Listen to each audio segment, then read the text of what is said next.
오늘 하나님께서 우리에게 주신 말씀 역대하 30장 1절에서 12절 말씀입니다. 히스기야가 유월절을 준비하는 내용인데요. 1절 말씀 보십시오. 히스기야가 온 이스라엘과 유다에 사람을 보내고 또 에브라임과 므낫세의 편지를 보내어 예루살렘 여호와의 전에 와서 이스라엘 하나님 여호와를 위하여 유월절을 지키라 하니라. 오늘 말씀에 보면 남쪽 유다 나라만 지키는 게 아니고 북쪽에 있는 이스라엘 나라까지 함께 영적 연합을 시도하고 있습니다.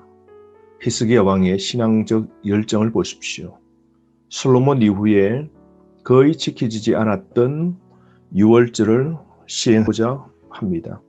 유월절은 죽임당한 어린 양 예수 그리스도의 피를 상징하는 구원의 큰 그림을 그려주는 절기죠.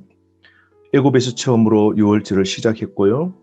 그들이 홍해를 건너 시내산에서 두 번째로 유월절을 지키고 여호수아를 통하여 가나안에 입성한 직후에 유월절을 또 한 번 지키게 됩니다. 그 이후 사사시대를 지나서 유월절을 지켜본 적이 없습니다. 솔로몬 때에 유월절 절기를 지키게 되고요. 솔로몬 이후에 분열 왕국이 쭉 이어지면서 히스기야 때까지 유월절을 지켰다는 내용이 없습니다. 긴 시간 동안 약 200년 이상 하나님 앞에 제대로 유월절을 지켜본 적이 없는 이 일을 히스기야 왕이 시도하고 있는 겁니다. 유월절의 장소는 예루살렘에 있는 성전에서 드리자고 합니다. 1월 14일 날 유월절을 시작하죠. 그런데 히스기야 왕은 2월 14일로 백성과 함께 의논해서 결정합니다. 본문 말씀 2절 말씀 보십시오. 왕이 방백들과 예루살렘 온 회중과 더불어 의논하고 둘째 달에 유월절을 지키려 하였다라고 그럽니다. 왕과 방백과 예루살렘 모든 백성들이 함께 의견을 조율을 하고 통합해서 결정하는데요. 1월 14일 날 유월절 절기를 지키지 못했던 이유가 있습니다. 히스기야가 성전을 청소를 하는데요. 16일 동안 청소를 하게 되죠. 1월 1일부터 16일까지 청소함으로 1월 14일 날을 놓치게 됩니다. 시간이 촉박했던 것이죠. 뿐만 아니라 성결한 거룩한 제사장이 부족했던 겁니다. 3절 말씀 보십시오. 이런 성결하게 한 제사장들이 부족하고 백성도 예루살렘에 모이지 못하였으므로 그 정한 때에 지킬 수 없었다라고 그럽니다. 성결한 제사장이 부족했던 이유는 16년 동안 아하스 왕이 악한 통치로 성전을 폐쇄하고 제사를 막고 제사장의 임직이 제대로 시행되지 못하도록 한 것이죠. 그러므로 유월절을 지킬 수 있는 준비를 하는 제사장이 턱없이 부족한 상태입니다. 뿐만 아니라 먼 거리에 있는 흩어져 있는 모든 백성들을 모으는 것은 상당한 시간이 필요한 것이죠. 그러므로 1월 14일은 도저히 불가능해서 두 번째 유월절을 정하는데요. 그날이 2월 14일입니다. 민수기 9장 9절에서 12절 말씀에 보면 1월 14일 날 유월절을 지키기 어렵다면 2월 14일에 지킬 수 있도록 한 율법을 따라서 히스기야는 2월 14일을 유월절 준수할 계획을 세우게 됩니다. 4절 말씀에 보면 왕과 온 회중이 이 일을 좋게 여기고 함께 그렇게 뜻을 모으고 기쁘게 이 일을 시행하고자 결정합니다. 참 아름다운 모습이죠. 왕과 온 백성이 하나님을 기쁘시게 하는 일을 위하여 마음을 전심으로 모읍니다. 드디어 왕이 명령을 내려서 브엘세바에서 단까지, 즉 이스라엘 전 나라 영역으로 공포문을 만들어서 일제히 예루살렘에 와서 유월절을 지키라고 그렇게 명령을 내리게 됩니다.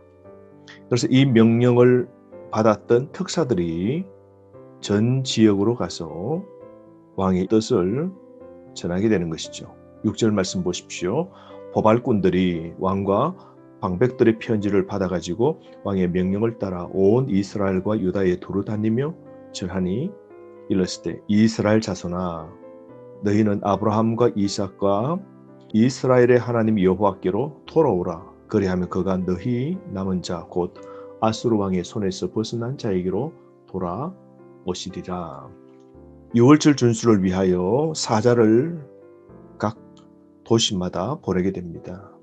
브엘세바에서 단까지, 남쪽에서 북쪽까지, 그리고 북이스라엘은 이미 아수르 나라에 패망하고 망했습니다.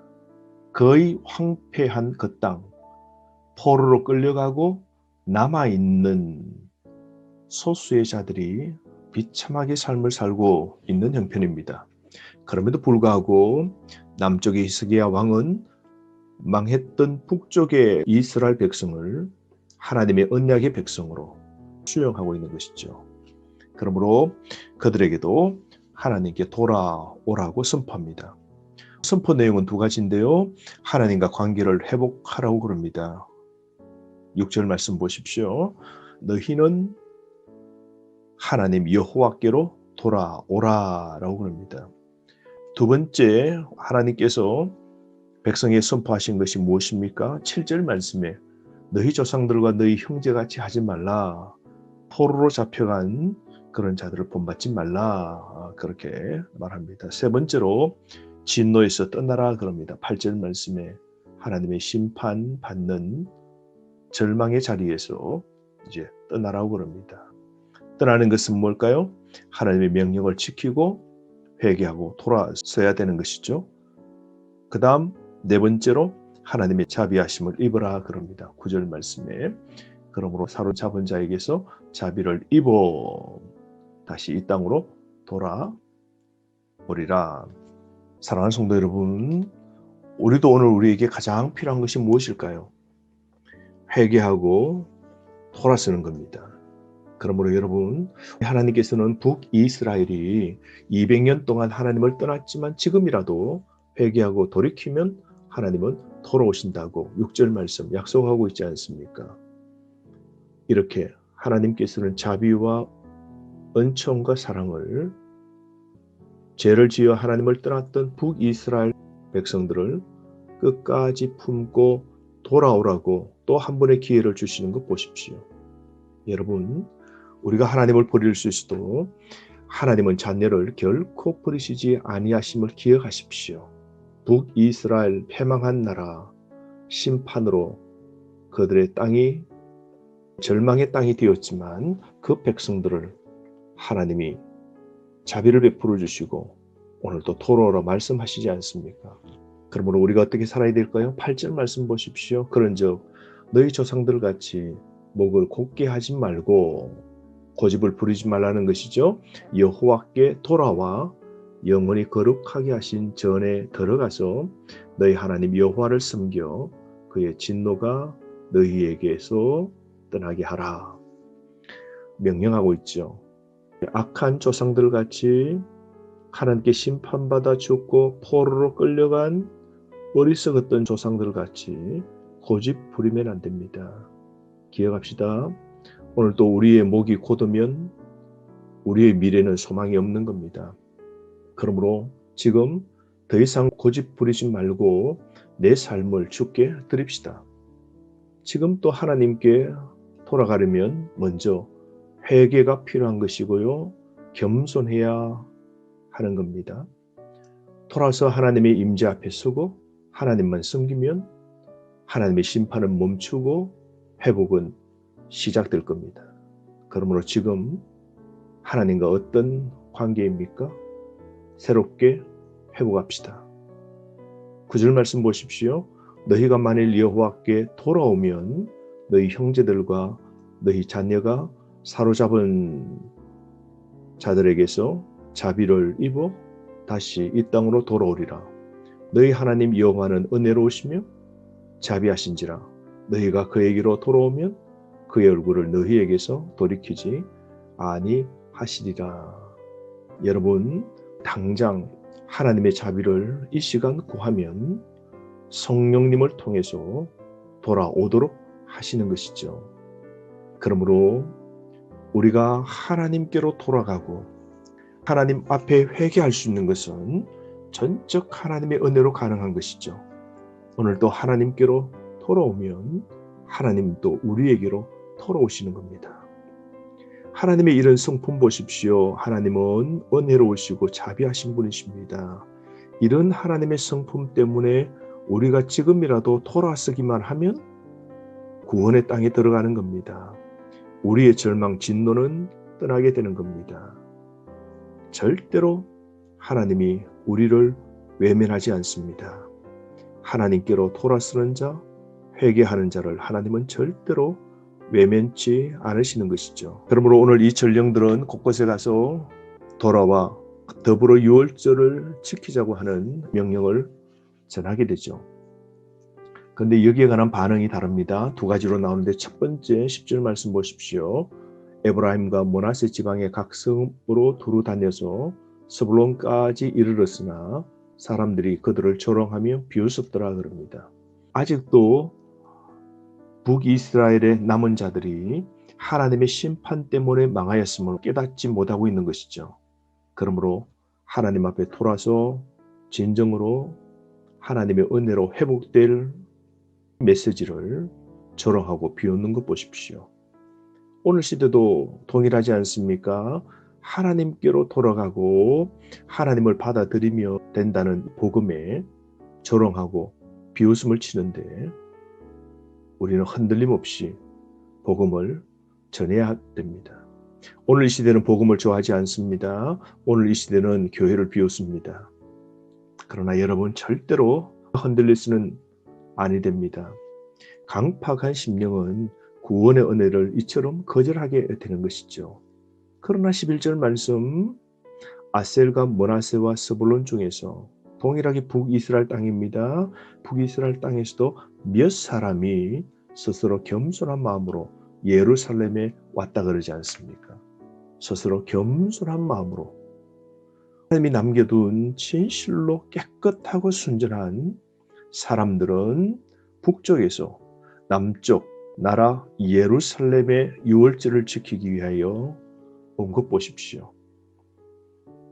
여러분, 하나님께로 돌아가 그분의 말씀대로 순종하는 신앙생활을 해야 됩니다. 말씀을 들을 때 우리는 겸손해야 됩니다.